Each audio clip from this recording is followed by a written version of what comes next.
Vous écoutez Europe 1, il est 9h30. Le journal des médias avec Thomas Joubert. Bonjour Thomas. Bonjour, à la une ce matin, Laurent Ruquier aurait choisi son nouvel humoriste pour On n'est pas couché. L'ancien producteur du Grand Journal se lance dans le cinéma et le gouvernement étudie une hausse de la redevance.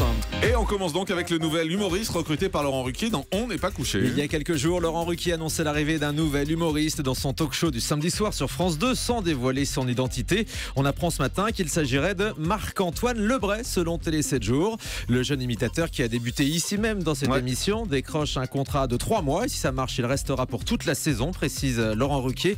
Marc-Antoine Lebray va donc sans doute devoir abandonner ses chroniques dans Touche pas à mon poste. La passation de pouvoir entre Rémi Fimelin et Delphine Ernotte a eu lieu hier à France Télé. Mais la nouvelle présidente du groupe public a dévoilé ses priorités. Elle entend affirmer l'identité des chaînes, accélérer la convergence numérique et conquérir de nouvelles ressources à l'international.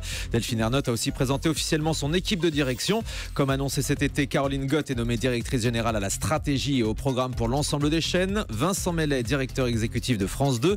Michel Field, directeur exécutif de France 5. Pas de changement à France 3, France 4 et France O. Le commentateur sportif Patrick Montel revient sur sa boulette pendant les championnats du monde d'athlétisme. Avant-hier, avant la finale du 100 mètres, un petit happening musical a été organisé avec le pianiste chinois Lang Lang sur la piste du stade olympique de Pékin. Un virtuose mondialement connu, sauf que ni Patrick Montel ni ses acolytes ne l'ont reconnu. Sa prestation a même suscité quelques moqueries de la part des commentateurs. Une boulette relevée par de nombreux internautes. Du coup, Patrick Montel et Stéphane Diagana ont reconnu leur erreur hier sur France 2. J'en profite pour dire que c'était un virtuose, c'est un virtuose du piano qui s'appelle Lang Lang. Je reconnais que je le connaissais pas. Je ne suis pas pic de la Mirandole. Mais maintenant qu'on me l'a expliqué, je suis très content. Stéphane, je crois que c'est quelqu'un de très très célèbre dans le milieu de la musique classique. C'est vraiment en termes de virtuose, quelqu'un d'exceptionnel. Oui, c'est Céline Noni, journaliste à l'équipe, qui est mélomane, qui me l'a confirmé que c'était une vraie star, non pas chinoise de la musique classique, mais mondiale, qui s'est produite donc hier juste avant le 100 mètres. Voilà, c'était donc le pianiste chinois Lang Lang. Ouais. Quel bel homme. Oh non, on le connaissait pas non plus, on peut l'avouer. Alors là, il y a deux références, à Laurent Gérard et à Jack Lang. Allez, fermez la parenthèse. L'ancien producteur du Grand Journal se lance dans le Jack Lang. Renaud Levanquier, évincé par la nouvelle direction de Canal+, va créer une société de production de cinéma dès le mois prochain. Il avait dû démissionner de sa propre société de production en juin dernier, après la crise qui a secoué Canal. Le producteur connaît bien le monde du cinéma puisqu'il produisait les Césars et les cérémonies de Cannes depuis plusieurs années.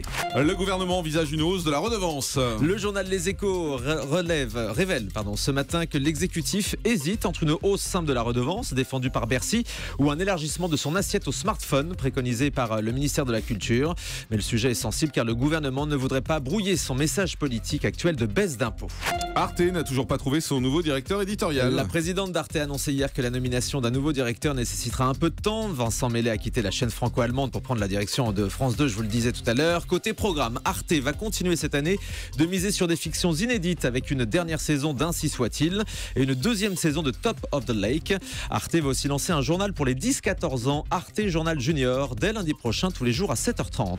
Et puis le tournage de la série Marseille avec Gérard Depardieu va débuter dans 10 jours. Marseille sera la première série française conçue et produite par Netflix. Le tournage des 9 épisodes va se dérouler jusqu'en novembre dans la cité phocéenne selon le Figaro. Gérard Depardieu interprétera le rôle d'un maire de Marseille qui veut installer son dauphin à la mairie et doit composer avec les milieux politiques et mafieux de la ville. Diffusion en exclusivité sur Netflix en mars prochain. Et on termine avec le chiffre du jour. 1 200 000 téléspectateurs, c'est la toute petite audience du dernier épisode de Appelez-moi Kathleen sur E! aux États-Unis. C'est cette fameuse série réalité qui met en scène la nouvelle vie de l'ancien champion olympique Bruce Jenner, le beau-père de Kim Kardashian qui est devenu une femme. Des scores d'audience donc très décevants qui pourraient même entraîner l'annulation de la série.